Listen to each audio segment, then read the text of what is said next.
இன்றைக்கி என்ன பார்க்க போகிறோன்னா மைசூர் பாக்கு தாங்க செய்ய போகிறோம். கடலை மாவு வந்து இதில் 3/4 கப் எடுத்துருக்குங்க. அதே பாத்திரத்தில் 1/2 கப்பு சர்க்கரை போட்டுக்கலாம். சர்க்கரை ஃபுல்லாக சேர்த்து எடுத்துங்க.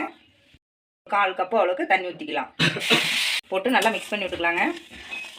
அப்படியே பக்கத்தில் இன்னொரு அடுப்புலைங்க ஒரு பாத்திரம் வச்சு எண்ணெய் ஊற்றிருக்கேன். இப்போ சர்க்கரை நல்லா கரைஞ்சி வந்துருச்சுங்க. இதுக்கு வந்து பாகு பதம்லாம் எதுவும் பார்க்க தேவையில்லை. இப்போ மாவை சேர்த்திக்கலாம். நல்லா கை விடாமல் நல்லா மிக்ஸ் பண்ணிக்கலாம். இப்போ கடலை மாவு போட்டு நல்லா மிக்ஸ் பண்ணி எடுத்தாச்சுங்க. இப்போ கொஞ்சம் கொஞ்சமாக எண்ணெய் சேர்த்து இதில் ஊற்றி மிக்ஸ் பண்ணிக்கலாம். எண்ணெய் சூடாயிருச்சு பாருங்க. நம்ம போட்ட மாவு நல்லா கெட்டியாக வந்துருச்சுங்க. அப்பப்போ கைவிடாமல் நல்லா கலக்கி விட்டுட்டே இருக்கணும். மைசூர் பாக்கு ரெடி ஆயிடுச்சு. நம்ம எண்ணெய் தடவி வச்சு பாத்திரத்தில் மாற்றியாச்சு. ஒரு 10 நிமிஷம் ஆகட்டும். பீஸ் போட்டுக்கலாம். ஒரு 10 நிமிஷம் ஆயிடுச்சுங்க. கட் பண்ணி விட்டுக்கலாம். கட் பண்ணி வச்சாச்சுங்க. ஒரு 1 மணி நேரம் ஆகட்டும். அதுக்கப்புறம் பார்க்கலாம். அவ்வளோதாங்க, நம்ம டேஸ்டியான மைசூர் பாக்கு ரெடி ஆயிடுச்சுங்க.